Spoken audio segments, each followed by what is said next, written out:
programa Aklan Capiz, Syudad sang Bacolod kag Negros Occidental, ilabi na sa sagwa sang pungsod.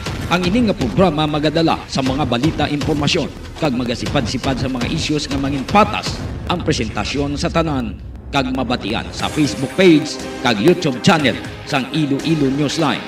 Ang Iloilo Night Watch mangin mata kag dulunggan sa mga listeners kag mga viewers kag ini mabatian halin las 8:30 sang gabi tubtob las 10 sang gabi.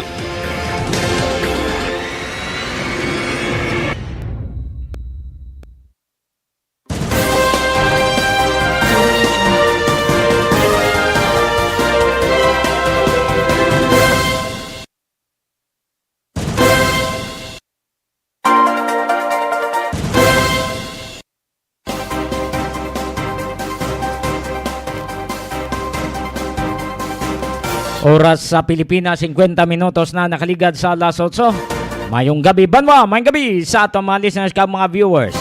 Miyerkules kita nga edisyon sa atong nga pagpangalaga diri sa Iloilo Night Watch. Mabatian kita sa platform sang Iloilo Newsline kag sa Guimaras Newsline. Palihog like, share and follow kag palihog man subscribe sa YouTube channel sang Iloilo Newsline. Sa atong mga listeners sa syudad kag probinsya sang Iloilo, Antique, Aklan, Capiz, Negros Occidental, Bacolod, kag Guimaras, mayad-ayad nga gabi sa inyong tanan, Luzon, Visayas, Mindanao. Yari naman kita sa pagdala sa mga impormasyon, mga balita nga aton natipon. Sa aton man nga mga listeners abroad, kumusta na kamo? Bisan din kamo, pwede kamo sa gyapon makapa-shoutout diri sa aton nga pagpangalagad, kaya aton nina nga pagabasahon.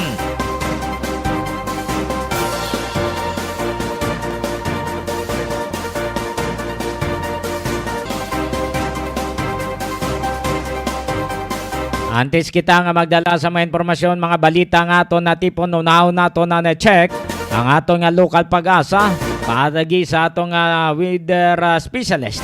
Ibalon nato ng sitwasyon sa panahon na buwas nga adlaw. Yara sa atong linya si Engineer Rolly Cuenca, palihog, standby. Iloilo Newsline Weather Update. Engineer Cuenca, si Newsline Johnny Diaz, maayong gabi sir.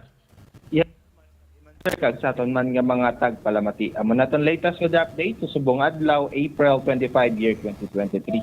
Sa karon easterly sa gihapon or mainit nga hangin na rin sa dagat Pasipiko ang nag-epekto sa eastern section sa Visayas kag Mindanao. Ang western Visayas lauman na mainit kag mapaang at tempo, may mga isolated nga mga pagulan-ulan, pagpangilat kag pagpanagoob, dala ini sa mga localized thunderstorm. Mahina tudtob sa sarangan naton hangin gikan amihan na sidlangan kag magadala ini sang makanay tudtob sa sarangan yung mga pagbalod sa aton kadagatan. Para sa aton forecast range of temperature yan kita sa 26 to 33 degrees Celsius. Aton nga adlaw nagtunod dala sa 6:1 kay nasang kasisigmon kag magabot lang kini siya alas 5:34 buwas aga. Tigamo na tong latest update rin di sa Iloilo.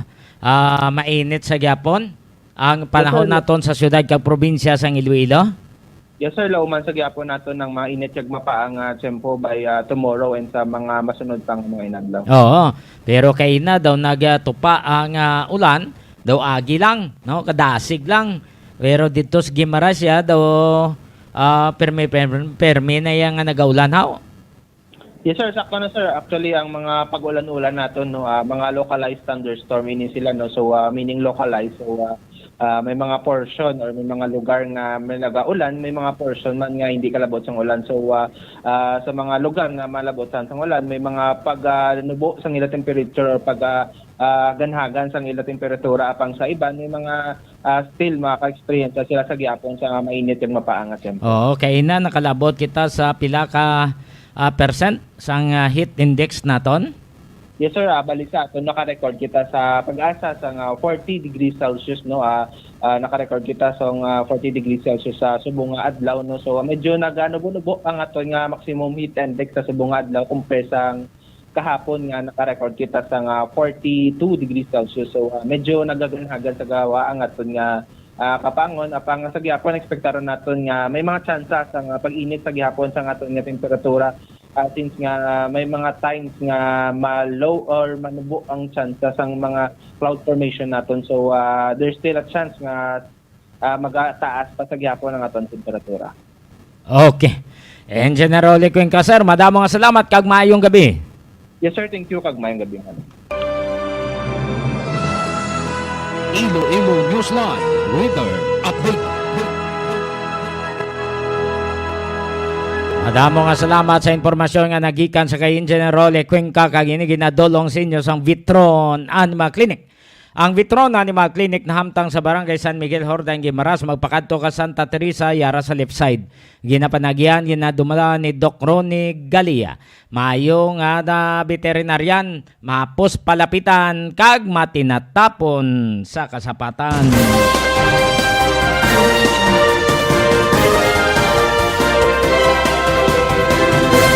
Ang aton nga mga listeners sa abroad nga ga monitor, no, dira South Korea sa kay Nimia Marquillero kay nini kay may magbuo, no, kay ihada namon mayong gabi da sa inyo. Salamat gid sa pagtanaw kag pagpamati.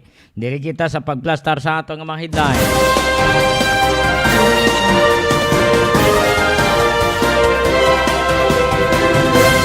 Department of Information and Computer Technology naghatag sang 90 kaadlaw nga extension, no, sa mga Pinoy nga tuyo nga magparehistro sang mga SIM cards nga supposed to be site, no, sang iban nga telcos bagang, no, nagahang. So, mabulubudlay i-process dali-dali.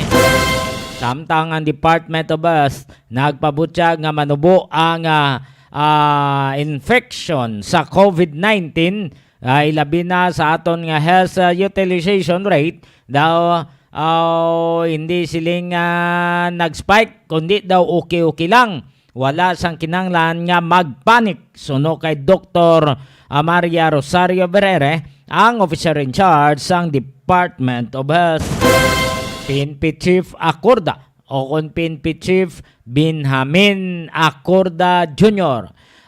Nagapanugyan sa iya nga mga sumulunod sa mga pulis nga mangin aggressive kuno sa pagbato, no, kontra criminality kag suportahan ang mga pulis nga ara nga para nga wala sang kriminalidad nga magluntad. Pareho to sa ginhambal bla sang una ni President Duterte, unahon ni mong illegal drugs, no? Ay ang mga tao ni kung hindi ini sila hindi ni maghimo sang krimen, kung why sila nagagamit sang illegal drugs, hindi na sila mangawat para nga makakwarta kag ibakal sang druga. Kung hindi sila makagamit, hindi sila lulong sa illegal drugs, hindi man na sila mang-rape, manghimulos, kag hindi man na sila magtuga sang gamo.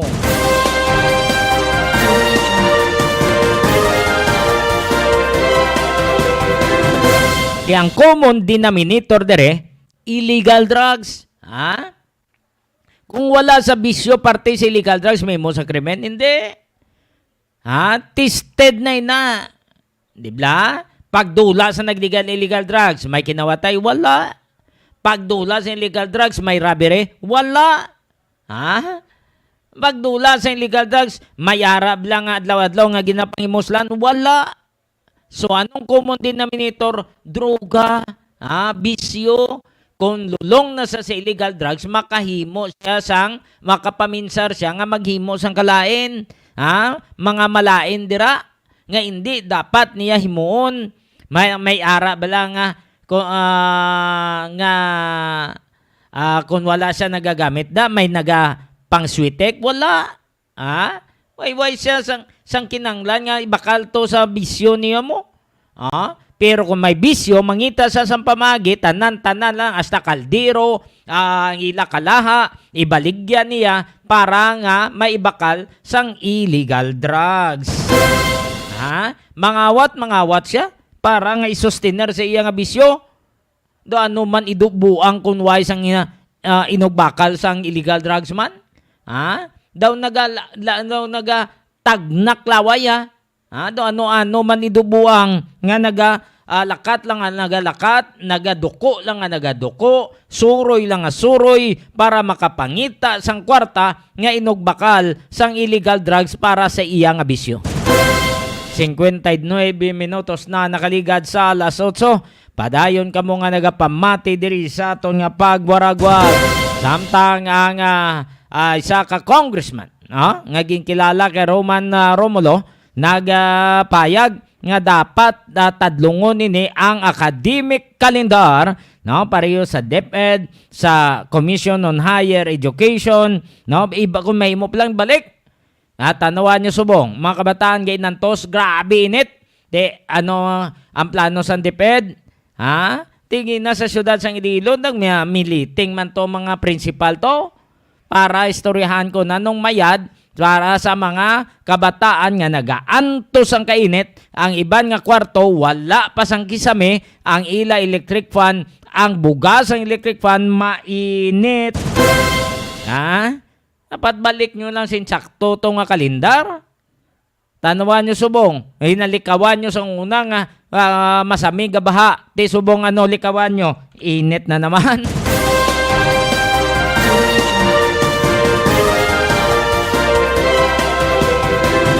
Impunto alas 9, kaya nga time check, ginadulong man sa inyo sa Pinang sa Flower Shop. Pinang sa Flower Shop na hamtang sa Isnard City proper sa kilid sang Los Filipinos Bakery. Pwede ka mo kabakalda sa mga bulak sa kay Mr. and Mrs. Cyril Tacosalme. Taga Gimaras, tultulan yan nila. Taga probinsya sa Iloilo, Antique, Aklan, Capiz, tultulan na ninyo ang Pinang sa Flower Shop. Aranas tabok sang Central Market, malapit sa Maria Clara. Mangkot-mangkot ka mo kundi ng Pinang Flower Shop. Hindi, pag-abot ninyo to, singgit lang mo, Cyril Tacosalme, din ka!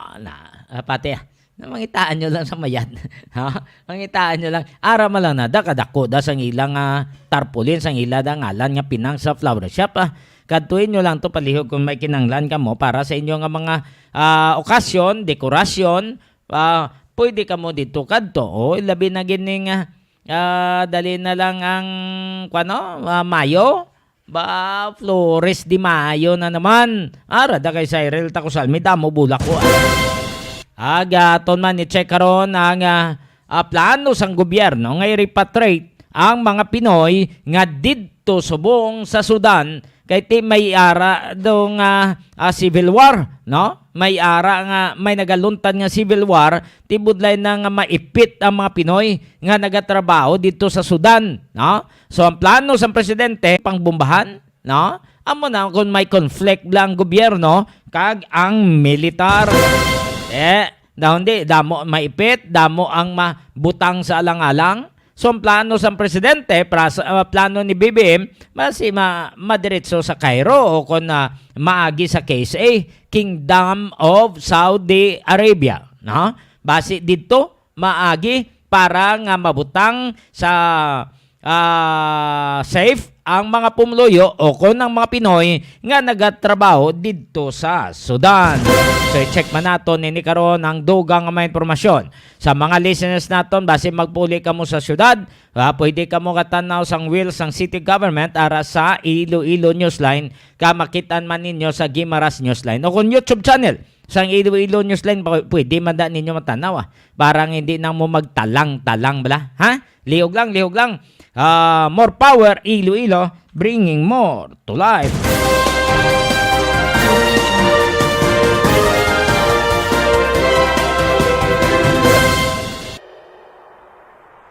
When we first arrived, we said we'd be more. And we were. We said we'd give you more. And we did. We even source 100% of our electricity from renewable energy, all while having the lowest rates in the country. But wait, no, that's not enough.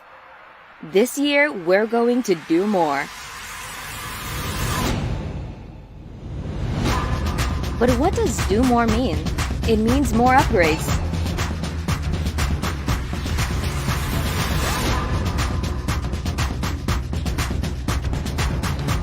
More trees, more mangroves, more fingerlings, more crops, and more fruits. More of her, more of him, more of you, more of us, More of her, him, you, and us making this world a better place for them. More power is going to do more, because with more power comes great sustainability.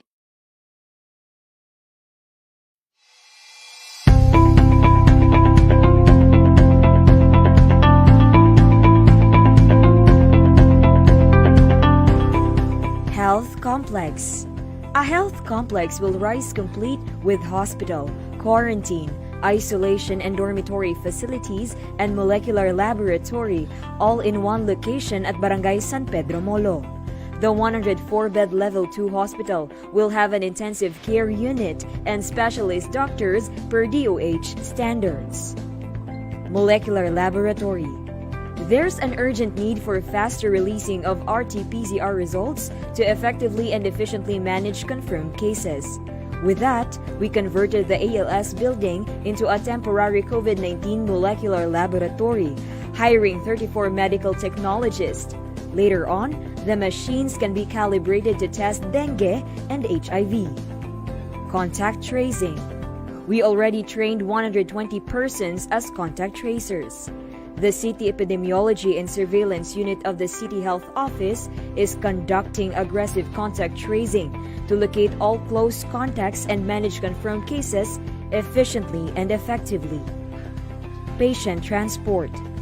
6 ambulance units and 1 minibus are being used by the Iloilo City Emergency Response of the City Disaster Risk Reduction Management Office in transporting positive patients to healthcare or quarantine facilities. Modular Hospital. Iloilo City government and partners have started preparing additional beds for COVID-19 patients. This temporary hospital seeks to address the high health care utilization rate considered in Panay Island. A 66-bed modular hospital, which is a 3-unit 22-bed per unit, will be built nearby Suoc quarantine facility. An additional 32 isolation beds will also be built in front of the existing one, also in Suoc. The isolation and quarantine facilities shall form part of the proposed hospital in collaboration with the Department of Health. Quarantine facilities. St. Therese Hospital, which has been non-operational for quite some time, has been lent for free and has been serving as a quarantine for the more contagious Delta variant. Iloilo City has put in place a total of 1,500 isolation beds, including close to 1,000 in government-run facilities and at least 500 private beds in various partner hotels in case of COVID-19 surge. These will cater to mild and moderate cases to give the already overwhelmed hospitals a breathing room. City-run facilities have provided lunch and dinner meals, medicines, vitamins, hygiene kits, and medical checkups. City Vax teams. The city's vaccination teams include City Health Office doctors, nurses, vaccinators, health workers, site managers, Liga ng mga Barangay, IT, PSTMO and PNP personnel, volunteers, and logistics team from the General Services Office. They target at least 10,000 vaccinations a day in the 5 identified mega sites: SM City, Robinson's Haro, Mega Road Transport Hub, Central Philippine University, and Ateneo de Iloilo. They also conduct community-based vaccination in barangays identified as having low vaccination turnout. We have 28 medical officers or doctors, vaccinators composed of 51 nurses and 13 midwives, 16 nursing aides, 13 dentists, 303 assistants composed of BSPOs, health workers, health center staffs, and etc. Disinfection.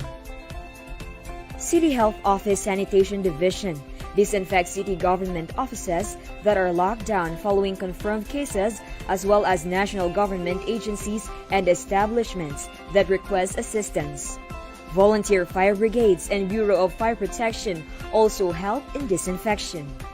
The threat of this pandemic has pushed the Iloilo City government to double its efforts in fighting the unseen enemy, without overlooking the usual health issues, problems, and concerns that need to be addressed. Let us continue to bring Iloilo City to the next level.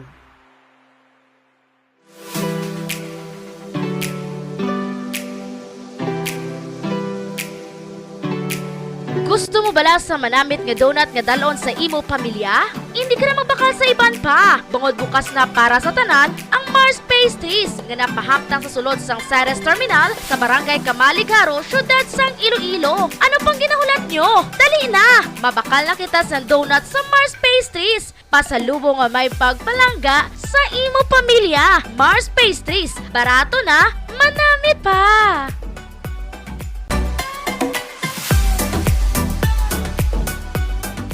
5, 6, 7, go! Tacos, tacos, suke, presyong divisoria, tapusang tubig, DJ Hello mga suki!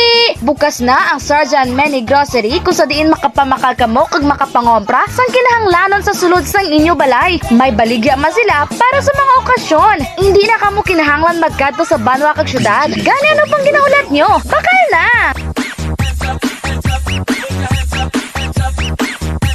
DJ Obet.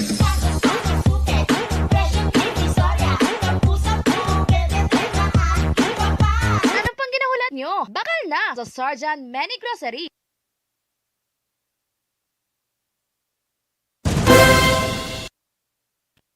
Onse minutos na nakaligad sa alas 9. And time check na dolong man sa inyo sa Cindy Sandy Store na hamtang sa Rizal Palapala, Uno City proper. Kag ginapanagyan ni Ma'am Ida Joy kag Sir Brian Buno, wholesaler kag retailer ni. Sa mga listeners man naton sa Tagaliganes, ara diran sa Jan Mene Grocery ha. Sa Liganes, sa Kagamutan Norte, Liganes, Iloilo.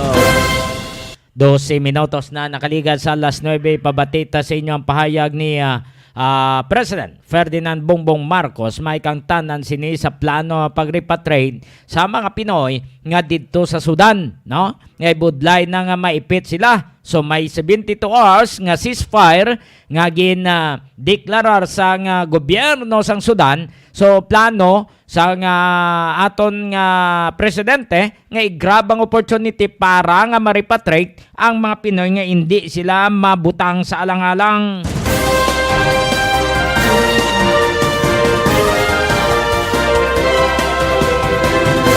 Yari si President Ferdinand Bongbong Marcos. We have just had a meeting with the AFP and the Department of National Defense on many other issues, but one of the important issues that came up was the situation in Sudan and what we can do to keep our people safe and to bring them to safety. Right now, we are hoping that the 72-hour ceasefire that has been declared will hold. And we are preparing ourselves. In fact, Secretary Ople is on her way to the area para kung sakali man matuloy yung ating sinasabing 72 hours na ceasefire ay makapag-take advantage tayo, mailabas natin ang mga tao natin. So that's what we're working on now. Ang mahirap is that even the land routes are not completely safe. As yet, yung mga airport na binomba pa, hindi talaga magamit. So, we are still trying to find alternative ways. Baka sa KSA, baka sa Djibouti. And of course, the original plan was to take them to Cairo. Pero mahaba. So we're watching this situation very, very closely and to see if there is a window of opportunity na mailabas natin ang mga Philippine nationals natin.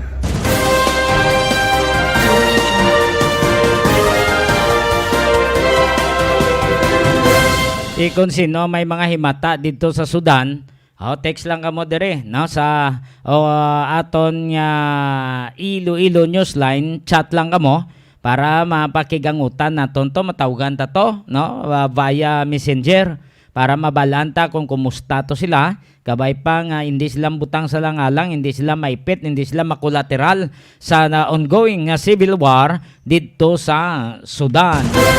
Dapulo pariho ni sa Myanmar mo no nga nagkalahinabo. Kabay pa mga Pinoy nga wala sang problema, hindi sila ma-disgrasya bala dito sa civil war.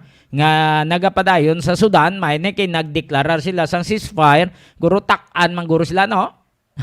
Takan man guro sila sa agad pinalupok hasta ala pangguba sang ilang nga mga structures na pangguba nilang yung mga gimpangkayo nila tong mga dalan, airport, makon mo na bangod sa civil war. 15 minutos na nakaligad sa alas 9.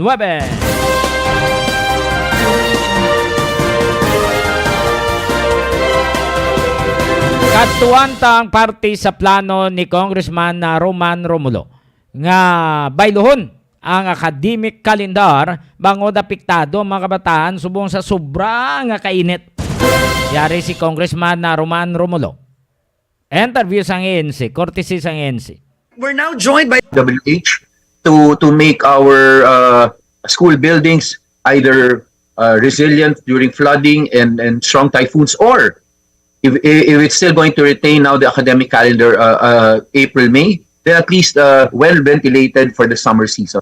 I think we should prepare for both. And Karen, changing the academic calendar is not that easy. Do you recall? I was gonna say, yeah, changing the academic calendar, that's quite difficult, right?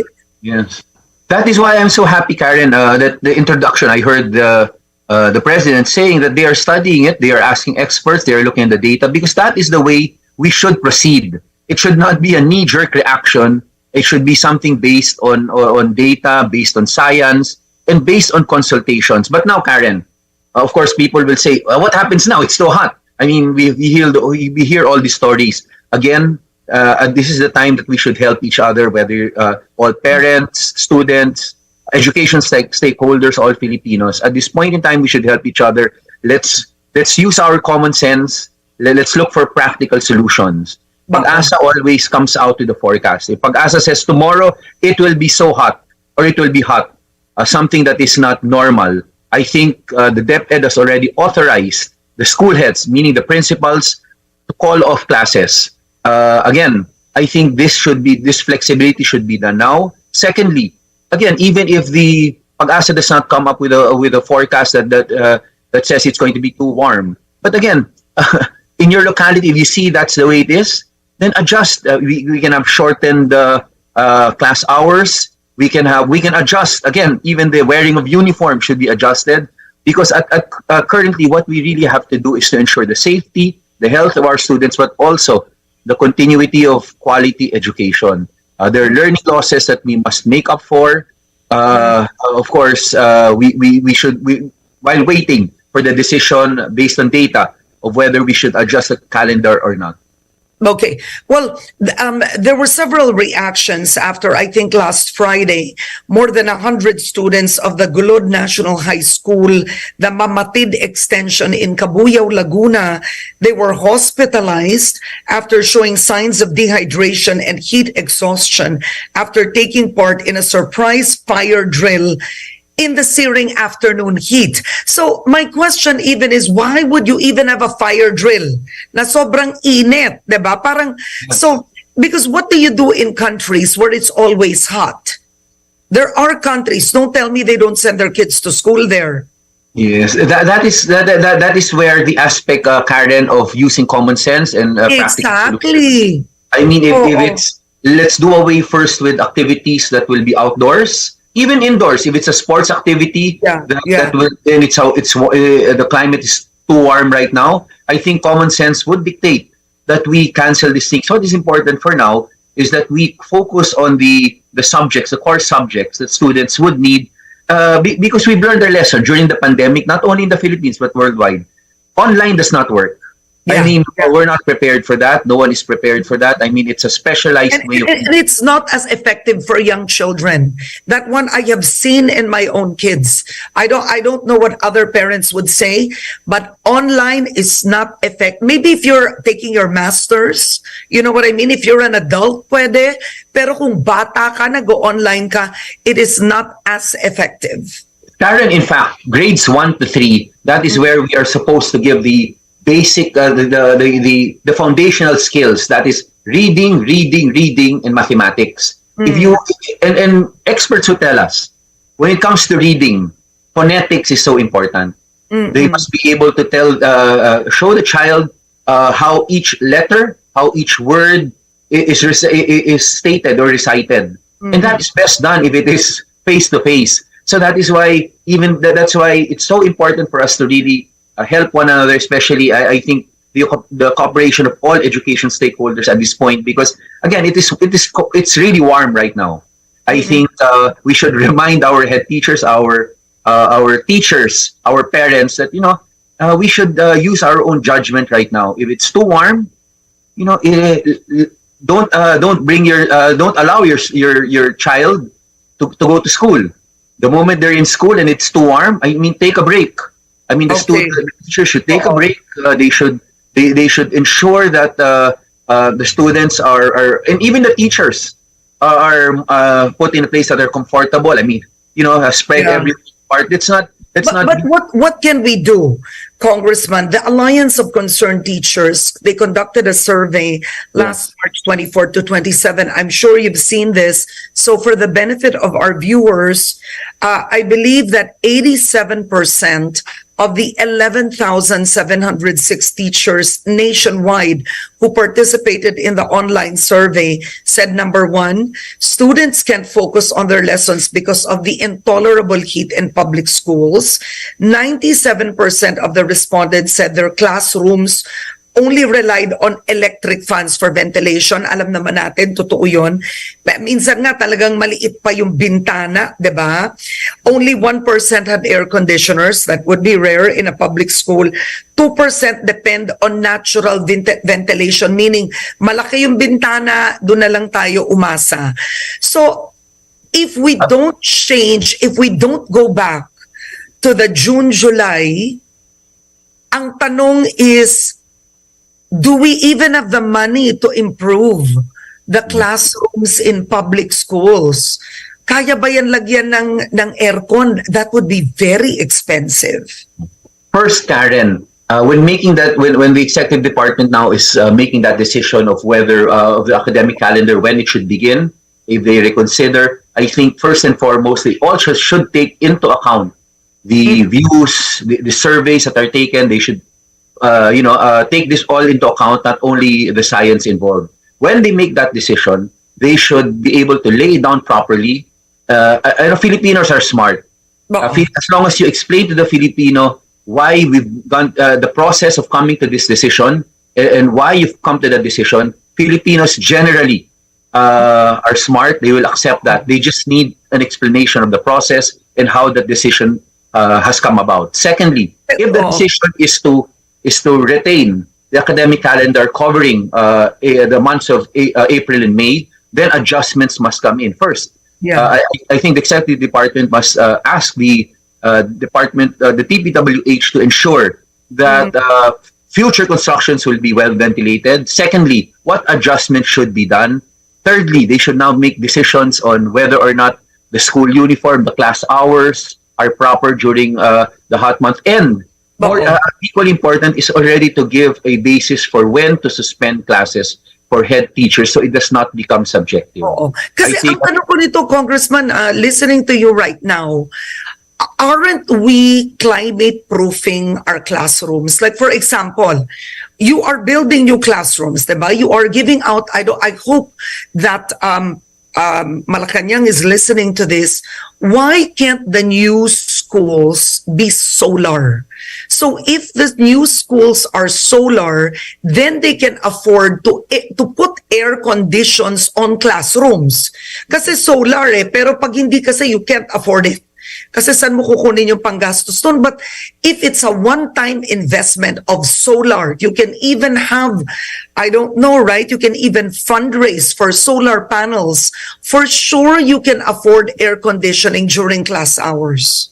That is correct, Karen. In fact, right now, as they build schools now in DPWH build schools, they are now putting up solar panels. But I think you are correct. It must be a policy. It must be something that is not left to the discretion of the DPWH, but it must be a policy already, a stated policy that our schools, because what is important for a solar panel, in fact, is that it will be able to absorb the sunlight.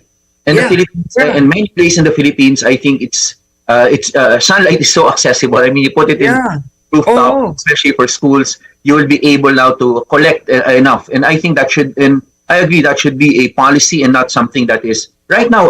In fairness, many of the school buildings have started to put up solar panels, but as a policy, I don't know if that is still if that is has been instituted as a policy. I think it should be.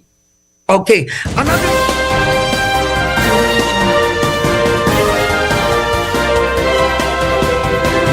Nabatian si Congressman Roman Romulo. Interview sang ANC upod sa kay Karen Davila.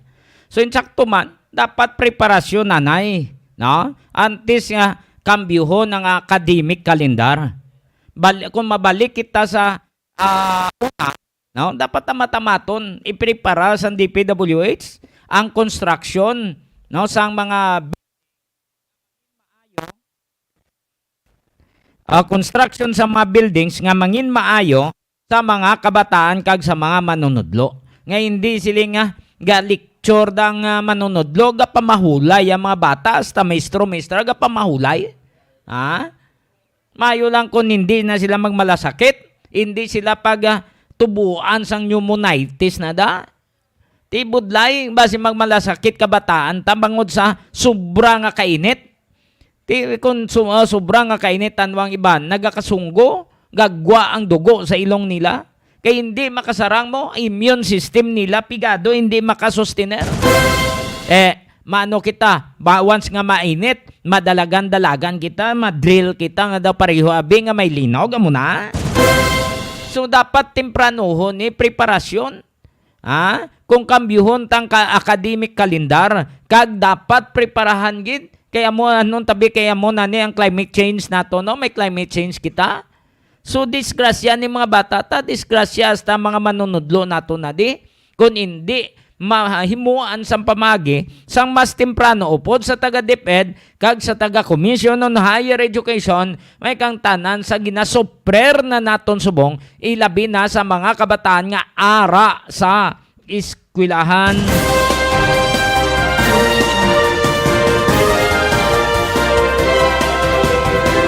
Abi nyo kung grabing init, focus ka sa imo leksyon? Hindi.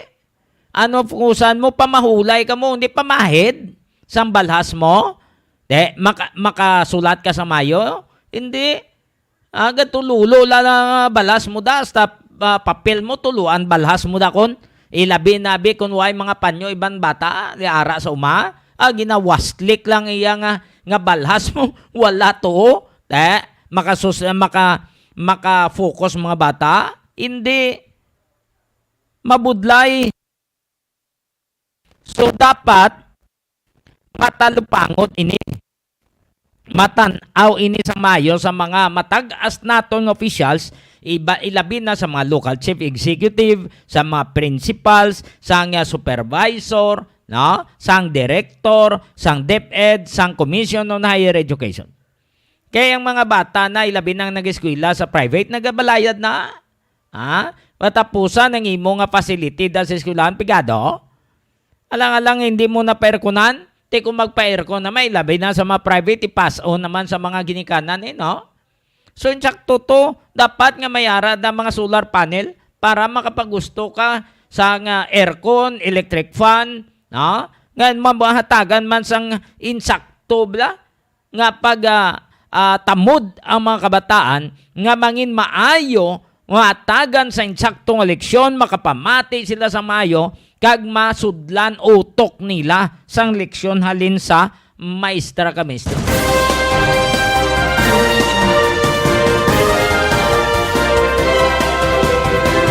Abi nyo ginahimo sang iba naman niya nga maestra ka maestro, ilabi na sa college kag universities, colleges and universities.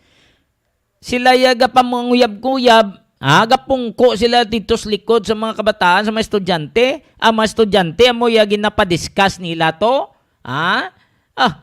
Gapal mahulay ang mga estudyante mo, ang maestra yaga pungko. Ay, way tanak, gurok maan, nga ginaswelduhan siya, ang nagabayad ang mga kabataan. Way gurok maan siya. Way sa gurok balos ang iya obligasyon bilang manunudlo nga ara sa pribado nga dapat tani ibayaran niya man sang insakto nga serbisyo.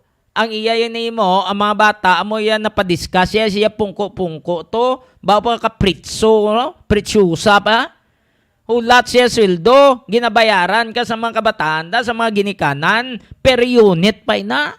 Dapat mahuya ka. Hindi kay siling mga kabataan na padiskusyon mo, nagkadto gani da kay mga tuon, mamati si mo. Katapusan kabataan papadiskusyon mo, kay mainit, ikaw ya pungko-pungko. Daw naami ka latiguhon.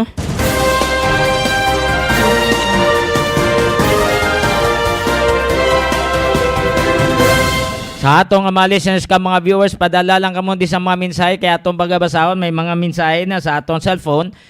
Direktan nyo sa chat, no? Liog lang sa Bautista Compound sa Guinness Family. Diraman sa kay Manuel E. Gamino. Pre Manuel, musta? Musta ang aton area da? Sa mga katropa da mayong gabi sa Kabugaw o kon sa Kagamutan Norte Liganes. Salamat sa pagtanaw kag pagpamati, no? Salamat yid sa tanan-tanan dira no nga naga-monitor sa pamilya Igaminong, pamilya Nerios, pamilya Superio, pamilya Guadalupe, nung Ayeng, no? Mayong gabi. Nung Juning da mayong gabi man. Kay Richard, kagay Manay, Waning sa ilang pamilya. Mayong gabi sa inyong tanan. Salamat sa taga-Kagamutan Norte Liganes sa pagpamati. More power Iloilo, bringing more to life.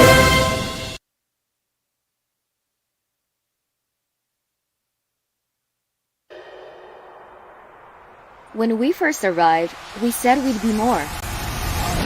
And we were. We said we'd give you more. And we did. We even source 100% of our electricity from renewable energy, all while having the lowest rates in the country. But wait, no, that's not enough. This year, we're going to do more. But what does do more mean? It means more upgrades.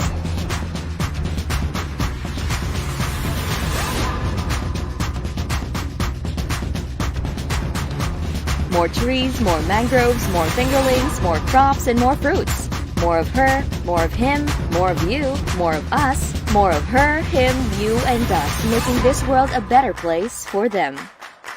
More power is going to do more, because with more power comes great sustainability.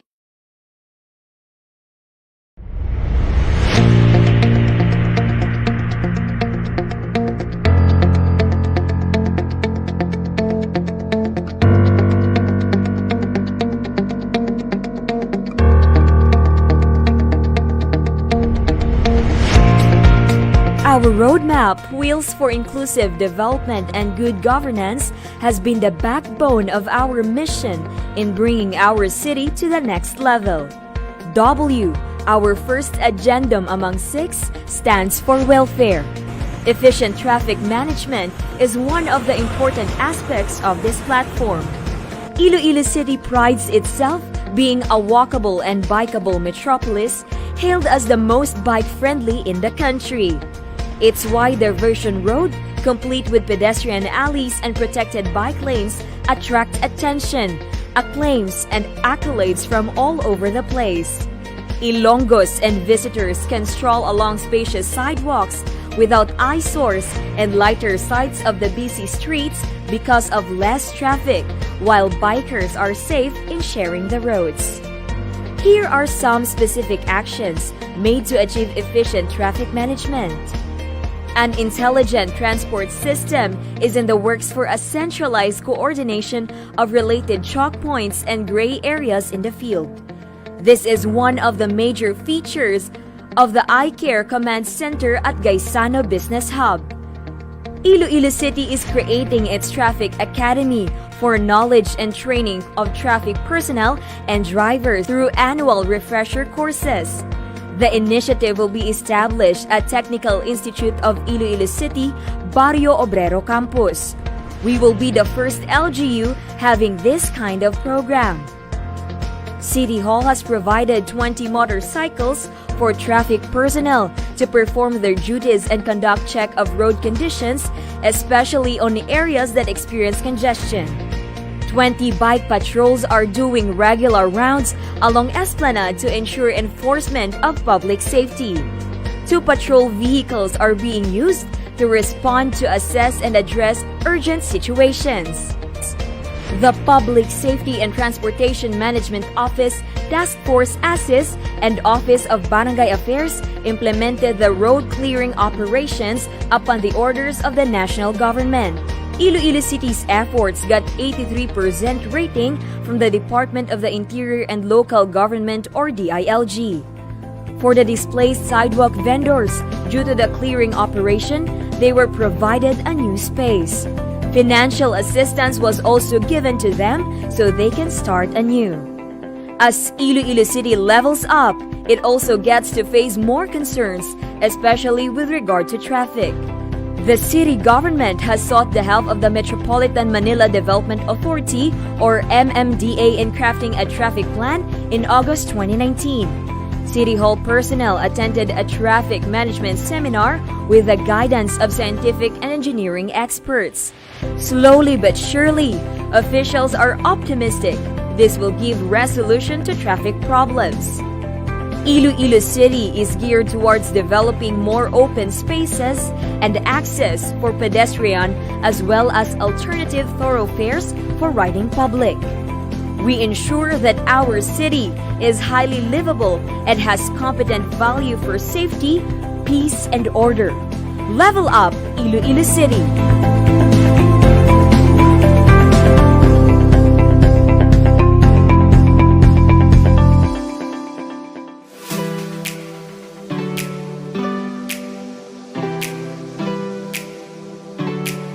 Gusto mo bala sa manamit nga donut nga dalon sa imo pamilya? Hindi ka na magbakal sa iban pa. Bangod bukas na para sa tanan ang Mars Pastries nga napahamtang sa sulod sang Ceres Terminal sa Barangay Kamaligaro, syudad sang Iloilo. Ano pang ginahulat nyo? Dali na! Mabakal na kita sa donut sa Mars Pastries. Pasalubong nga may pagpalangga sa imo pamilya. Mars Pastries, barato na, manamit pa!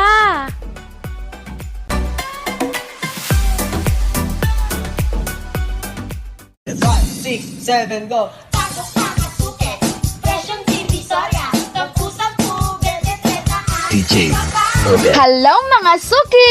Bukas na ang Sarjan Many Grocery kung sa diin makapamakal kamo kag makapangompra sang kinahanglanon sa sulod sang inyo balay. May baligya man sila para sa mga okasyon. Hindi na kamo kinahanglan magkadto sa banwa kag syudad. Gani ano pang ginahulat nyo? Bakal na!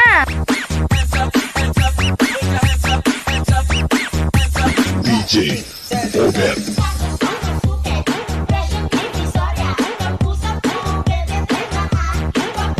Ano pang ginahulat nyo? Bakal na sa Sarjan Many Grocery.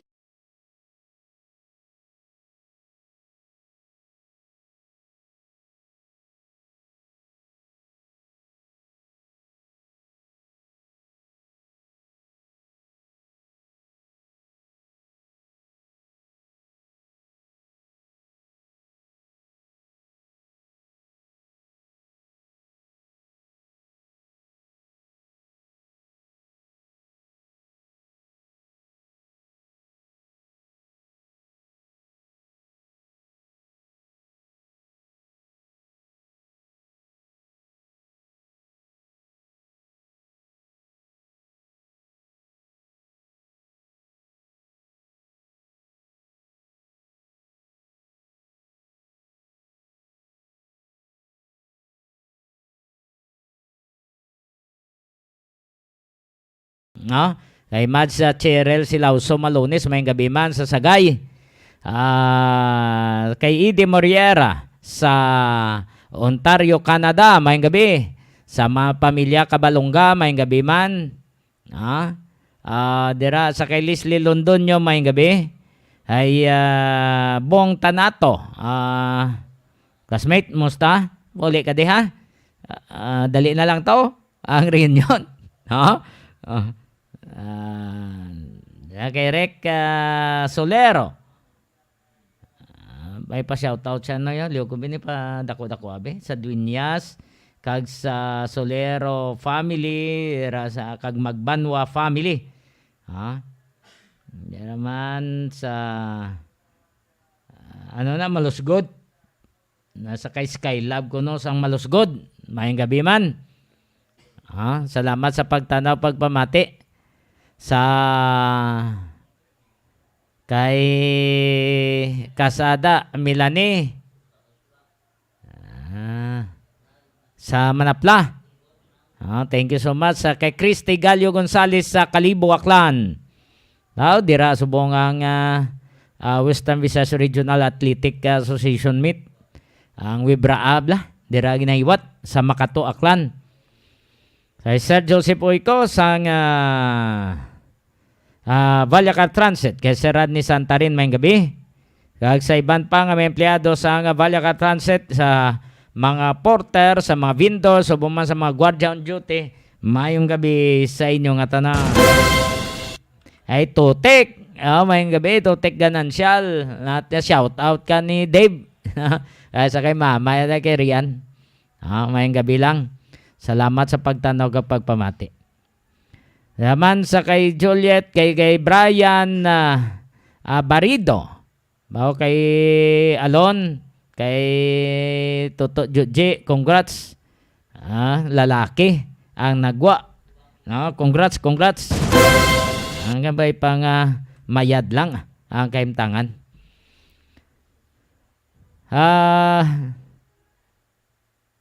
Kay Nongdan sa TR Taxi, may gabi man. Sa mga tinawo ni Ma'am Ida Joy. Buno, kay Sir Bayan Buno, may gabi. Kay Bugoy ko no sang Dueñas. Halin kay Rek Solero. Raman sa Paredes family sa Dumaraw. May gabi. Sa pamilya Ganancia Gamarcha, Istember, Ganhi, Galvez. Sa Gimaras, may gabi. Sa kay Kap Roger, yes, may gabi man. Musta na Kap ang master list? Abi mo, lipatan na mo na. Musta na Kap? Ara na ang master list? Sa mga senior citizen mo, bla, para matanaw taman mga ngalan nila da. Nami, tanaw-tanawon mo.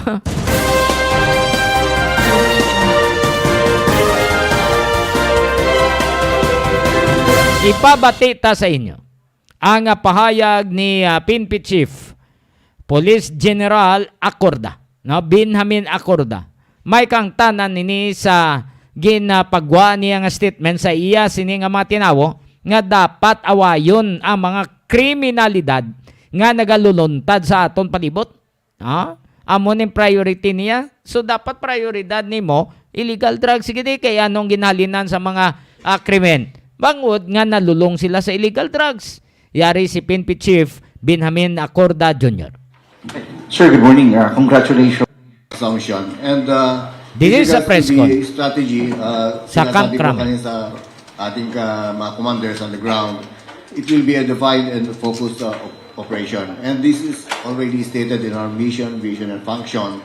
And also, we are following yung dun sa Philippine Development Plan of 2020 over country, yung 2023-2028 development plan.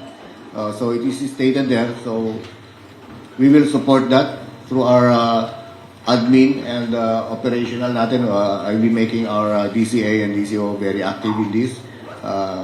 And also, yung ating regional directors and NSUs, we will make sure that they will be properly supported on the ground. Kasi alam niyo naman, galing po tayo sa baba, naging chief of police tayo. So I know what is the feeling of being a chief of police.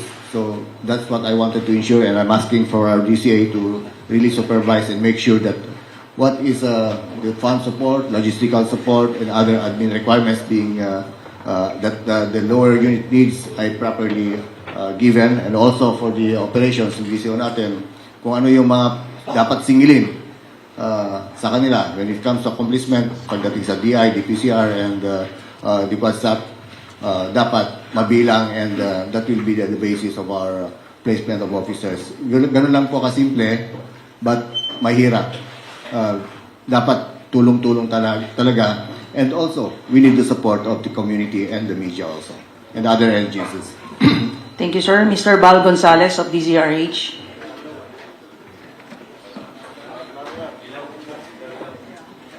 Hi, Chief. Good morning po. Isa ho sa inaabangan ho kasi kapag bagong upo po ang pinuno ng PNP. Ay yung bagong movement, sir. Baka mayroong announcement na po kayo dun sa bagong movement, sir. For the new movement, I made that as a part of my announcement also in this conference, that everything will be done based on the policies and guidelines, based on merit, ability, capability, and of course, moral ascendancy ng ating mga officers. And this will be the basic screen, the set of qualifications na isa-set ng SOPB natin. And this SOPPB will be empowered to make sure that no policies are violated, and also the candidates are scrutinized. But when it comes to revamps, wala pa tayong iniisip na revamp. Thank you very much. Mr. Patrick De Jesus of PTB. Thank you, Sir Bal. Sir, kanina po sa command conference, ano po yung mga binanggit niyo po na priorities or marching orders po sa mga commanders? Well, the usual thing naman na ginagawa namin ng pulisya, na kung pwedeng tawagin, parang drill na yan. They know the drill. But again, we reiterated yung main concerns natin. Of course, the anti-illegal drugs, the anti-insurgency, the anti-terrorism, and of course, yung iskalawag, yung internal cleansing natin.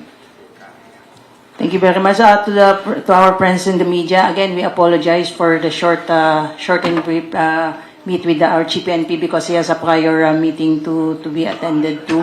So, for other questions, probably we could entertain later as soon as our Chief PNP exits. Anyway, if you have any other concerns with the other units, the other director for NSUs are here, so you could direct your questions to them later on. Anyway, sir, for your final statement. Yes, if you have seen in my message also, I want yung gaya ng sinasabi natin, serbisyong nagkakaisa. Nagkakaisa internally, meaning sa aming kapulisan. I want that we are united in really promoting the respect na makuha sa ating community. Yung habang suot ang aming uniforme, dapat igalang. And I urge that our commanders, they should treat each and every personnel as a family member. Kumbaga, kung nanay parang, or kung tatay, kung paluin mo, wag naman na ipahiya mo sa buong bayan na yung anak mo ay nagkakalat. Pero kailangan paluin. Kung kailangan ipakulong natin, whether he is a family member. But what is good to our family, ipamalitan natin. Let the people know.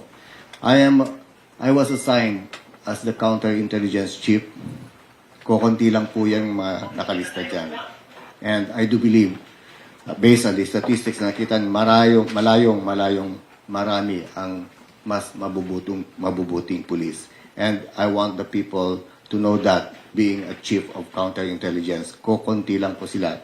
And also, I want to take this opportunity, kasi ang napansin ko sa intelligence, it's because yung kasabihan na wala lang gagawin ang mga mabubuting tao for the evil to succeed. Baliktarin natin. Let us do the good things para ma-defeat ang evil. Yun ang gusto kong encourage sa ating kapulisan. Also, to add yung serbisyong nagkakaisa with the other government agencies. We want to promote interagency coordination and to include yung community and the media. Dapat isa tayo. Isa lang bansa natin, mahalin natin, magtulungan tayo. And for this country to develop, I think tayo rin magtutulungan. Let us invite investors and tourists sa ating pagkakaisa. Maraming salamat. Dun sa question, dun sa update po doon sa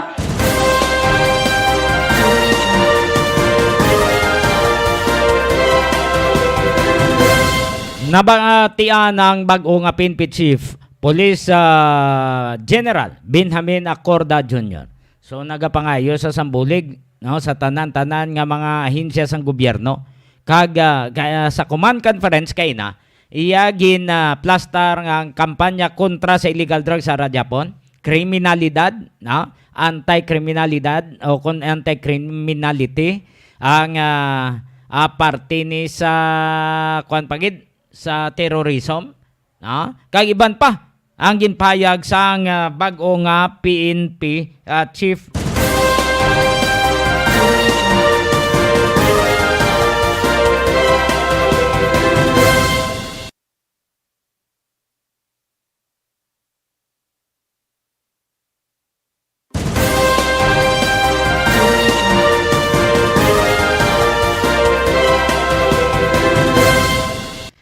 So kabay pa nga magatino ng iban nga mga skalawags ang parte sa skalawags dala pa na diyo sa iyang nga mandate, no, na dapat tapnaon na dapat nga kakason sa serbisyo kung mahimo pa lang.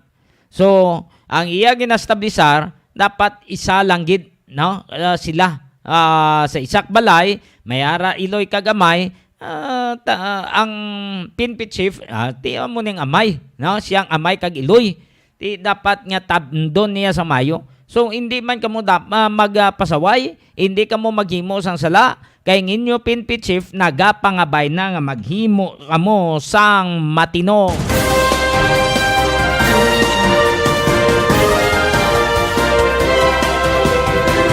...51 minutos na nakaligad sa alas 9. Sa mga nagapangita sa priskang isda, ara sa cruising patio Dueñas, Iloilo. Pangitaan yung pwesto ni Niji Matopas kag ni Digol. Panis, pwede man kamo makapaluto dira, makapakiter kung mayara kamo blang mga okasyon, fiesta, mayara kamo nga bunyag, na kadtoy niya ni Matopas kay namit na sa magluto. Masyarin nyo lang da palihog sa ila lugar sa cruising patio Dueñas, Iloilo. Kahaglod Lift Trading and Services, isa man kadakong construction firm nga nabase sa Metro Manila. Nagapangobra sa mga balay, sa mansions kag mga merkado. Pwede ninyo mga kadtuan nila opisina sa Block 5 Phase M, Francisco Homes, Gio, San Jose del Monte City, Bulacan. Pwede ninyo makontak si Engineer Joey Diaz sa iya number 0939-812-6336. 0939-812-6336. Kagja, pwede man ka maka-email sa ilang email ad maria_rosim@yahoo.com. maria_rosim@yahoo.com.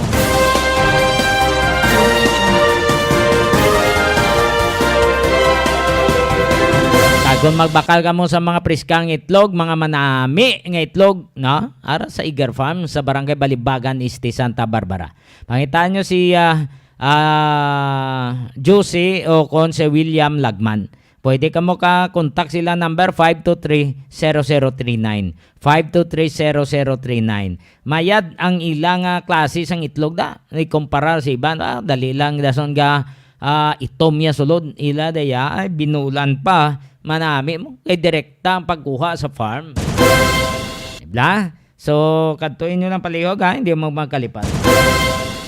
Kay Mami Prel, kagay Sir Hannibal, plana mayong gabi. Kag sa ilang mga tinang si Anyan, si Calvo, Justin, si Carla, sino pa daiban? Mayad lang ang pagpamati. Kay Ihada Lani, kag sa iyang banada, balik na mo sa Canada. Mayong gabi sa inyo. Kay Joris Chaniro, di raman sa Canada, mayong gabi.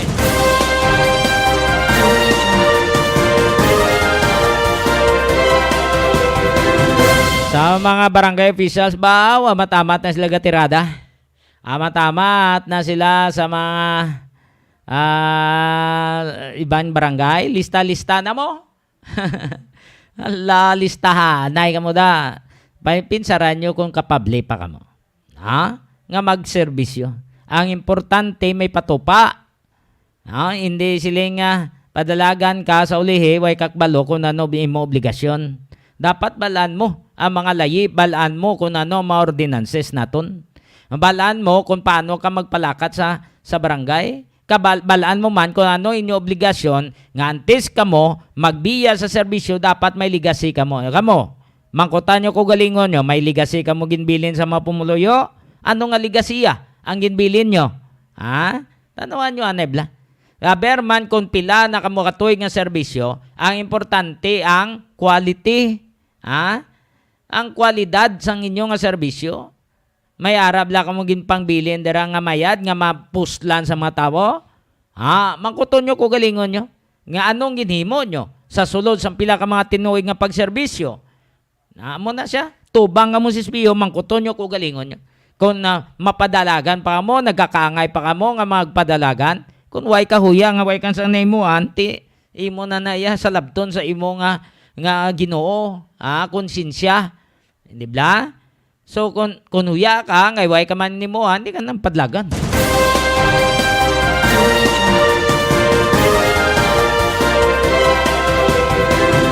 Budlay sagad pasalig-salig damo nagbulusong sa pasalig.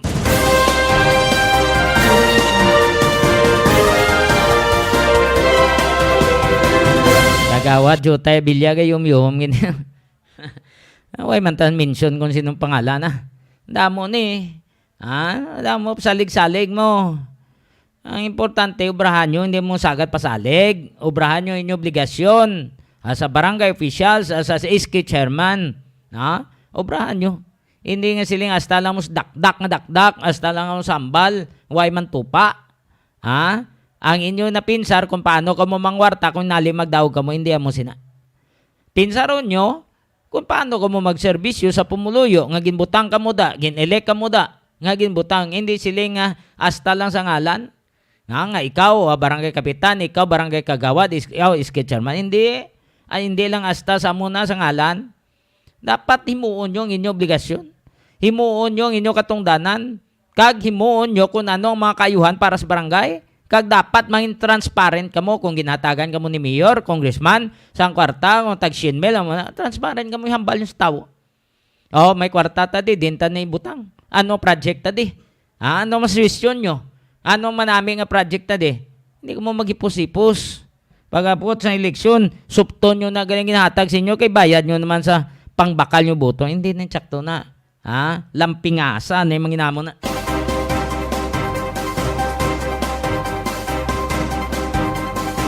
Sa tanan-tanan nga nagahiwat sang kadlawan, happy birthday. Wala na kita sa tiniyon sa ato nga pagpangalaga, dupod lang ito to Boy Chef, Nonoy MJ. Ini ang inyo alaga Johnny Yanson Diaz. Madamo nga salamat kag mayong gabi Pilipinas para sa Iloilo Newsline.